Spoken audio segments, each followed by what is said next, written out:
안녕하세요. 오늘 뉴스레터의 주요 내용은 다음과 같습니다. 1.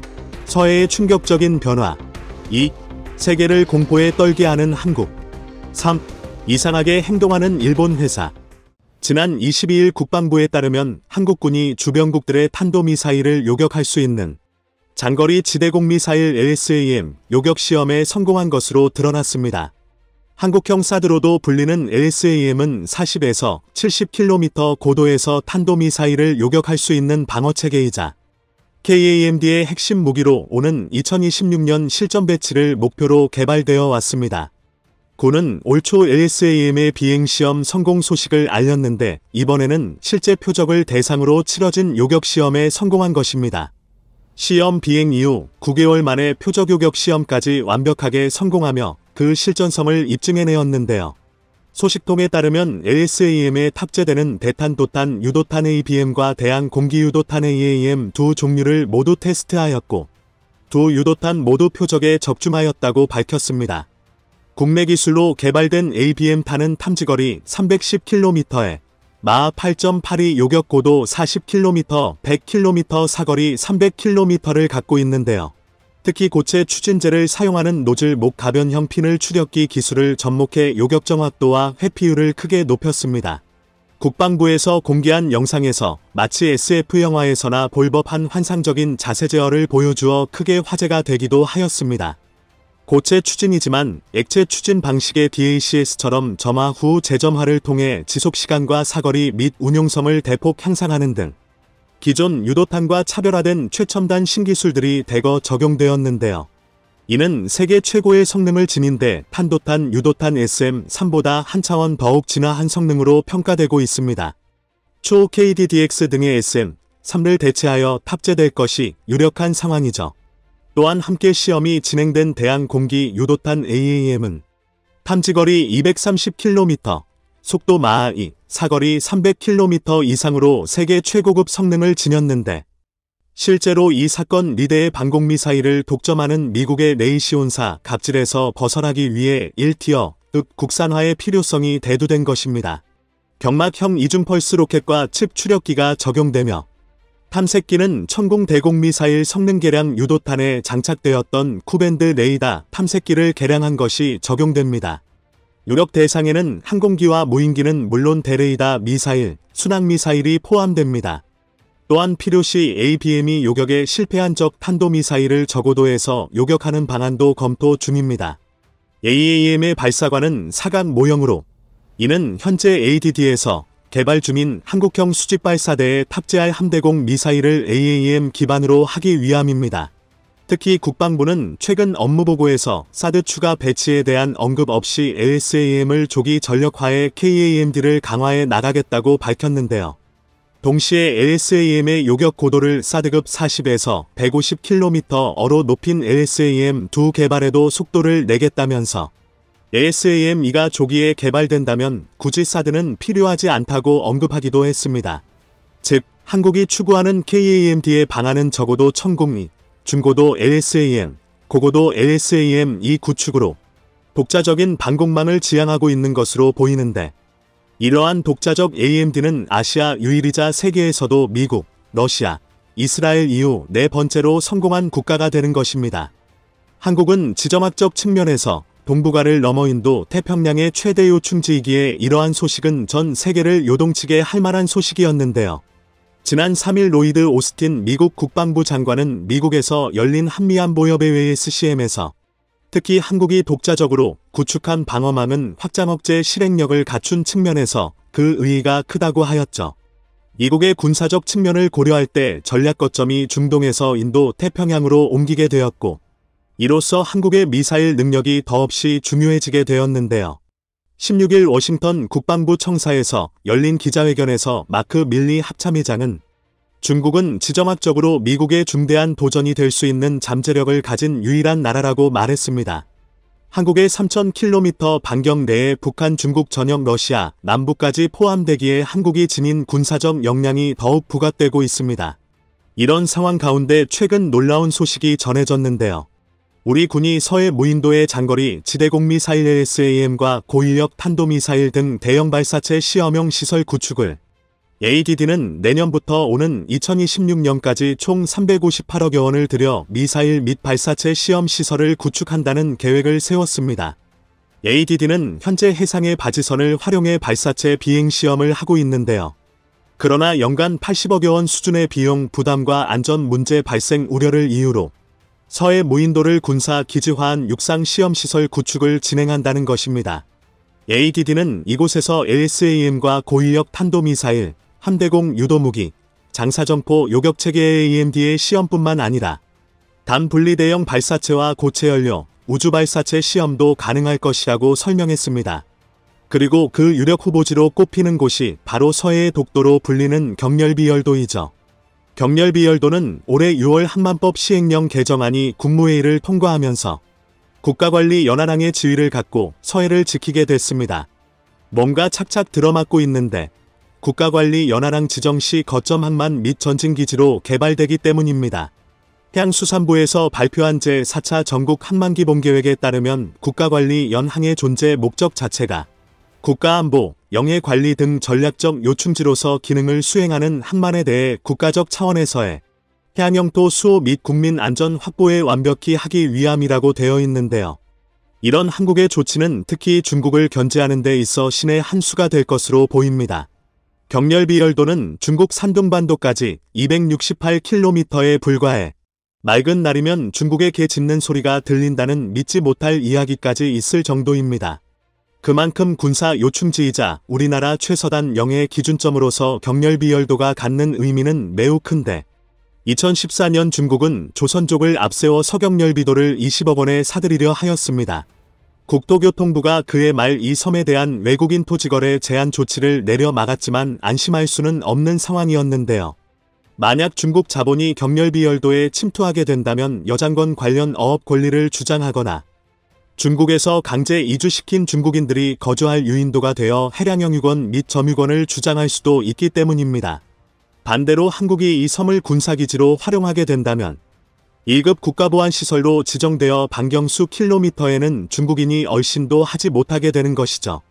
현재 서해에 위치한 미사일 발사 시험장은 충남 태안 안흥종합시험장입니다. 그러나 소음과 진동으로 인한 마을 주민들의 고통이 큰 상황인데요. 보상대책 타협이 쉽지 않은 상황에서 주민들은 시험장의 이전을 요구하고 있는 터라 안흥종합시험장의 시스템이 옮겨질 가능성이 높습니다. 특히 최근에는 안흥시험장 내 해수욕장이 민간인들에게도 개방되어 보안시설이라는 취지가 무색해졌다는 비판도 받고 있고 더군다나 공격형 탄도미사일 발사장은 전쟁 발발 시 최우선 피격거점이 될 수 있는 점에서 이번 무인도 군사기지의 논의가 빠르게 이루어지고 있는 것으로 보입니다. 한국의 이러한 신의 한 수의 중국은 초비상 사태인데요. 시험장이라는 것은 사실 언제든 바다를 향해 날아갈 준비가 되어 있다는 것으로 치세치세에는 시험장이요 난세난세에는 발사장인 곳이 아니겠습니까? 더군다나 LSAM과 함께 시험장에 들어갈 미사일 중에는 고위력 초정밀 탄도미사일이 포함되어 있는데 바로 현무5입니다. 한국군이 보유한 미사일 중 가장 강력하고 가장 첨단화되어 있는 현무5가 서해 최서단 무인도에서 운용되게 된다면 중국은 그야말로 총체적 난국에 빠지게 됩니다. 너무나 강력해서 괴물로 불리는 현무5 붙는 세계에서 유일하게 8-9톤의 탄두를 탑재할 수 있으며 탄두 중량에 따라 3,000km 이상 날아가는 중거리 탄도미사일로도 전환될 수 있습니다. 사거리 3,000km면 북한과 중국 전역을 타격할 수 있는 범위이자 러시아 동남부 주요 도시들도 사정거리 안에 들어오게 됩니다. 이로써 사실상 한국의 첫 중거리 탄도미사일 IRBM으로도 불리는데요. 현무5는 미사일이 이동식 발사대티에 의해서 공중으로 30여m가량 튀어 오른 뒤 엔진이 점화돼 발사되는 콜드 론치 방식으로 지형과 면적에 큰 영향을 받지 않습니다. 특히 군사 전문가들은 세계에서 유일하게 공산국가 두 곳과 마주하고 있는 한국에게 있어 현무5는 사실상 핵폭탄과 같은 억제력을 발휘할 수 있다고 하는데요. 고위력 초정밀이라는 수식어답게 지하 벙커를 박살낼 수 있는 어마어마한 운동에너지와 고탄도를 탑재할 수 있기 때문입니다. 이것이 공산당에는 아주 특효약이죠. 그런 말이 있지 않습니까? 중국이 가장 무서워하는 두 가지는 벙커버스터 그리고 F킬라. 북한은 7,000여 개 이상의 지하 벙커를 갖추고 있는데 이 중에 가장 유명한 것은 자강도와 백두산 3지연에 구축된 것으로 알려진 핵무기 방어가 가능한 지하 벙커입니다. 이들 지하 벙커는 지하 100m 정도의 깊이에다 높은 강도를 가진 화강암 지역을 굴착해 건설된 것이어서 소형 핵무기에도 견딜 수 있는 것으로 알려져 있습니다. 그러나 현무5는 단 한 발로 북한이 구축해놓은 지하 벙커를 무력화시킬 수 있는데요. 미사일 전문가인 장영근 항공대 교수는 중국 역시 긴급 상황 시 중국 최고 지도부가 대피하는 지하 벙커가 있는데요. 이 핵벙커는 베이징 자금성에 접해 있는 최고 지도부 거주지 중나라이에서 북서쪽으로 20km 떨어진 시산 국립공원 내 중앙군사위원회 동암 전투사령부 시설의 일부라고 전해집니다. 공산독재 국가인 소련, 북한, 중국 등은 지하 벙커에 마음을 다하고 있는데 이는 수백만 명의 민간인들보다 단 한 명 지도자의 목숨이 더욱 중요하다고 여기기 때문이죠. 민간인 100만 명이 희생되어도 체제 붕괴가 되지 않을 수 있지만 지도자 한 명이 날아가면 체제 붕괴가 이루어지는 곳이 바로 이들 국가입니다. 그런데 그들의 천적격인 현무5가 최서단 서해 무인도에 배치된다니 시진핑과 김정은의 잠 못 이루는 밤이 시작된 것입니다. 한편 이런 상황 가운데 현무5에 대한 충격적인 사실도 공개되었는데요. 그동안 탄두 중량과 사거리는 공개되었지만 총중량은 알려지지 않았는데 지난 10월 국회 국방위원회에서 공개된 것입니다. 고의로 흘린 건지 실수인지는 모르겠습니다만 이 자리에서 세계 유일하게 탄두 8톤의 미사일이 있다는 것은 우리 국민들한테 안심을 시켜줄 뿐만 아니라 우리 군에도 자긍심을 심어준다라고 언급되었는데요. 이 같은 발언에 밀리터리 팬들은 아주 난리가 났습니다. 난리가 날 만도 한데요. 36톤이란 총중량은 현존하는 최고급 ICBM들인 미국 미니트맨, 러시아 블라바, 북한 화성 14와 비슷한 중량이기 때문입니다. 심지어 화성 14보다는 3톤이나 더 무거운데요. 현무가 워낙 비닉 사업이자 한국군 특유의 축소 발표로 인해 알려지지 않았을 뿐 단거리 탄도 미사일 내지 중거리 탄도 미사일이라고 하면서 사실상 ICBM급의 중량을 지니고 있었던 것이죠. 여기서 단 분리만 갖춰지게 되면 그냥 ICBM이기에 충격을 주고 있는데요. 단 분리가 되지 않고 일단 분리 36톤이면 그건 더 충격입니다. 퍼지지 않고 운동에너지로만 벙커를 붕괴시킬 만한 중량이죠. 일각에서는 한국이 누리호를 통해 액체연료 추징 ICBM을 현무5 탄도탄을 통해 고체연료 추징 ICBM을 개발 완료한 것이 아니냐 하는 추측도 제기되고 있는 가운데 이러한 무기체계가 북한보다는 중국에 더 큰 위기를 초래하게 할 것이라는 분석도 나오고 있습니다. 글로벌 반도체 소재 부품 장비사들이 한국 생산 연구기지 설립에 속도를 내는 것으로 알려지면서 크게 화제가 되고 있는데요. 네덜란드 ASML, 미국 어플라이드 머티리얼즈와 랩리서치, 일본 도쿄일렉트론 등 4대 반도체 장비사뿐만 아니라 일본 중소기업들도 한국에 문을 두드리고 있는데요. 이들에게 한국은 세계 최대 반도체 기업인 삼성전자와 SK하이닉스의 최대 생산 거점으로 평택으로 이어지는 반도체 클러스터가 글로벌 수준으로 올라설 것이란 기대가 모이는 이유인데요. 반도체 업계에 따르면 ASML은 2024년까지 화성의 반도체 클러스터를 조성한다고 밝혔는데요. 약 2,400억 원을 투자해 극자외선 장비 트레이닝 센터도 세울 계획인데요. ASML이 세계에서 유일하게 생산하는 극자외선 장비의 최대 구매처 중 한 곳이 삼성전자이기 때문인데요.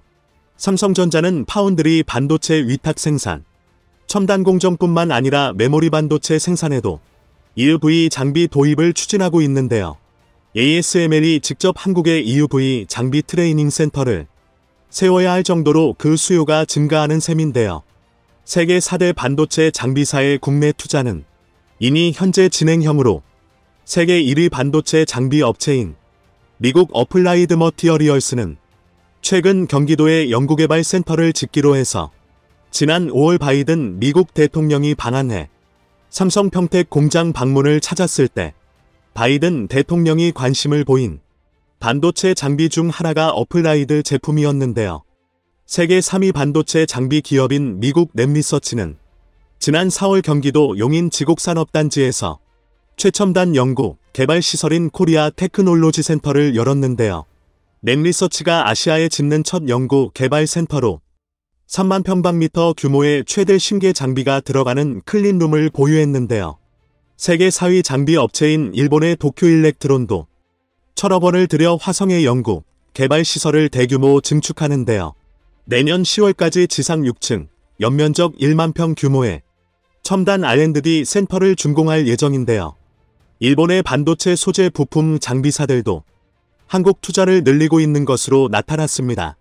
이니 EUV 감광재 전문기업 도쿄오카 공업은 인천 송도에 공장을 세웠는데요. 반도체 화학 공정 특수가스 제조사인 칸토덴카 공업도 천안으로 공장을 이전했는데요. 반도체용 필름 제조업체인 다이오홀딩스는 충남 당진의 터를 잡은 것으로 나타났습니다.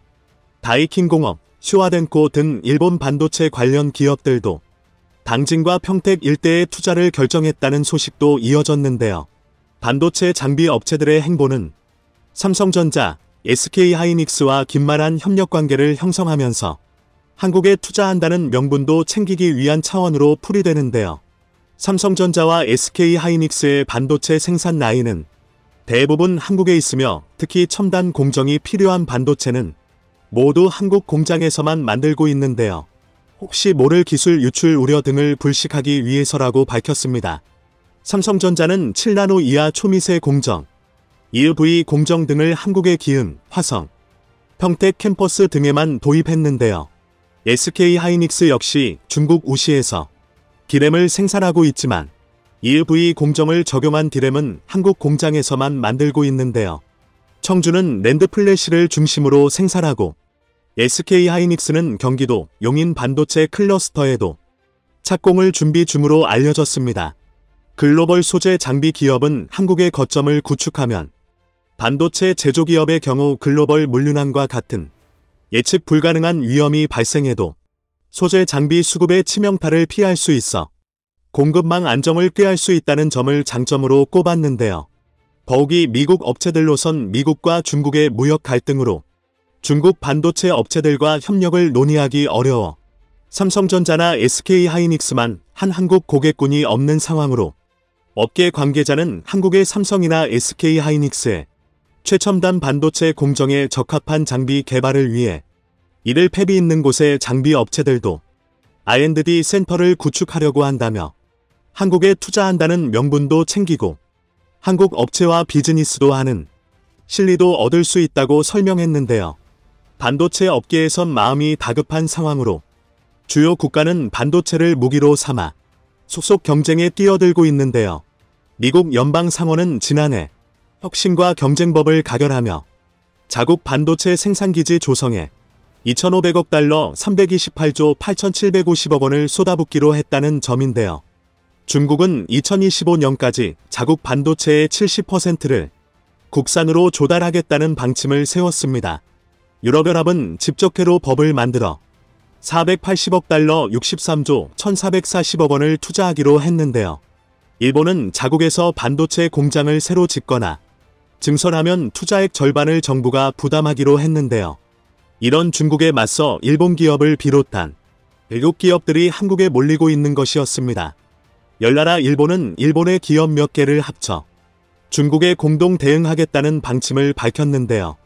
이를 기업은 라틴어로 빠르다를 뜻하는 네피더스란 기업을 공동 설립하고 차세대 반도체를 개발하기로 했는데요. 일본 국가대표 반도체 기업이 탄생한 것이었습니다. 네피더스는 슈퍼컴퓨터, 스마트시티, 인공지능, 자율주행 등 미래 기술 분야에 필요한 첨단 반도체를 2027년부터 양산할 계획이라고 밝혔는데요. 일본 공영방송 NHK에 따르면 네피더스는 대만, 미국 등에서 근무하는 일본인 엔지니어들을 본국으로 불러 선폭 2나노미터 공정에서 반도체를 생산하는 전략을 추진한다고 밝혔는데요. 2나노미터는 삼성전자, TSMC, 인텔 등 세계 인류 반도체 기업들이 2025년께부터 활용할 것으로 예상되는 공정으로 알려졌습니다. 중장기적으론 파운드리 반도체 수탁 생산 사업에도 진출할 것으로 전망되는데요. 대만 TSMC와 삼성전자 파운드리 사업부에 도전장을 내는 것입니다. 일본 정부도 힘을 보태는 것으로 알려졌는데요. 일본 정부는 신설 법인의 700억엔 약 6,650억 원을 지원한다고 발표했으며 니시무라 야스토시 경제산업상은 반도체는 경제 안보의 관점에서 정말 중요하다며 일본의 학계, 산업계가 하나로 뭉쳐 반도체 경쟁력을 강화해야 한다고 말하며 반도체 견제에 나섰는데요. 일본 정부는 첨단 반도체의 자국 내 생산을 촉진하기 위해 반도체 공장을 설립하는 국내외 기업에 보조금을 지급하기로 했으며 송이 덴소와 함께 구마모토현에서 공장을 건설 중인 TSMC에 최대 4,760억엔 4조 5,230억 원을 한 것이 대표적이었는데요. 이국과도 차세대 반도체 분야 연구개발에 협력하기로 합의했다며 2022 회계 2차 일본 추가 경정 예산에 미일 협력 연구거점 정비에 3,500억엔 3조 3,200억 원을 계상한 것으로 알려졌습니다. 이에 한국 업계에선 우려 섞인 시선으로 일본의 반도체 중흥 전략을 바라보고 있는데요. 1990년대 초반 이후 일본 반도체 기업의 경쟁력이 크게 약화했고 특히 파운드리 같은 생산 분야의 기술력은 10년 이상 대만, 한국 등에 뒤처져 있는 것으로 평가되고 있는데요. 하지만 전 세계 유망 스타트업에 투자한 소프트뱅크, 반도체 설계 기술을 갖춘 소니, 생산 능력이 있는 키오시와 등과 선두권 추격이 가능할 것이란 관측도 나왔는데요. 관건으론 기술 인재 유치가 꼽히고 있습니다. 니혼게이자이 신문은 초점이 되는 것은 일본 엔지니어의 확보라며 첨단 기술과 제조 공정의 경험을 가진 엔지니어가 필수적이라고 분석했지만 한국에 몰려있는 엔지니어에 비해 일본은 한창 밀리고 있는 것으로 밝혀졌습니다. 일본이 또 한국을 못 따라오는 것은 글로벌 4대 반도체 첨단 장비 업체가 한국 시장 강화에 나선다는 점이었는데요. 미국 어플라이드 머티리얼즈, 네덜란드 ASML, 미국 랩리서치, 일본 도쿄 일렉트론 등이 한국의 연구, 개발, 제재조 센터 구축에 나섰다고 알려지면서 일본 매체들은 일본 발등에 불이 떨어졌다는 반응을 내놨는데요.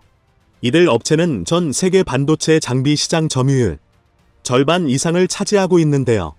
대만 TSMC 등 외국 기업과 반도체, 미세 공정 경쟁을 벌이고 있는 삼성전자와 SK하이닉스 등 한국 반도체 업계로서는 필수 협력사로 평가받고 있는데요. 반도체 업계 관계자는 장비 제조사에 첨단 장비를 공급받기 위해 수년씩 차례를 기다리고 있는데 한국연구개발센터나 사업장이 신설될 경우 고질적인 반도체 부품 및 장비 공급 부족 문제가 완화될 것으로 기대된다고 설명했는데요. 한국은 일본과 다르게 반도체 업계와 산업통상자원부 등에 따르면 초미세 반도체 공정의 필수인 극자외선 노광 장비를 독점 제조하는 네덜란드 ASML은 한국 경기도 화성 4,840평 부지에 뉴캠퍼스 공사에 착수했다고 밝혔는데요. 이를 위해 ASML은 오는 2025년까지 총 2,400억 원을 투자한다고 밝혔는데요. 2024년 완공 예정인 뉴캠퍼스에는 제재조 센터와 트레이닝 센터가 들어서게 되며 제재조 센터는 심자외선, 극자외선 노광 장비에 폐기 부품을 활용해 현장에서 활용하는 반도체 장비를 수리할 수 있는 시설을 말하는데요. 트레이닝 센터에서는 ASML 직원과 고객사들을 위한 EUV, DUV 노광 장비 관련 교육이 진행된다고 설명했습니다. 이는 일본이 가장 배 아파하는 포인트였는데요. ASML 관계자는 지금까지 장비를 수리하려면 네덜란드 본사까지 보내야 했다라며 우선 한국에서 장비를 유지 보수하는 것부터 시작하면서 향후 한국 업체들이 겪고 있는 부품 및 장비 공급 부족 문제도 완화될 것으로 보인다라고 설명했는데요. 뉴캠퍼스는 삼성전자 화성 반도체 공장 인근으로 ASML은 추후 이곳이 장비 제조 시설로 확대될 수 있다는 입장을 밝혔습니다. 거기에 더해 이필터 벤이 큰 ASML 최고 경영자는 화성 뉴캠퍼스 관련 기자간담회에서 향후 한국에서 R&D 센터를 늘려나갈 것이다라며 사업 기술이 복잡하기 때문에 지식 이전에 5에서 10년이 걸리는데 연구 개발이 추가되면 제조 기반 확장 여지가 생길 수 있다며 한국은 시작점에 있다고 밝혔습니다.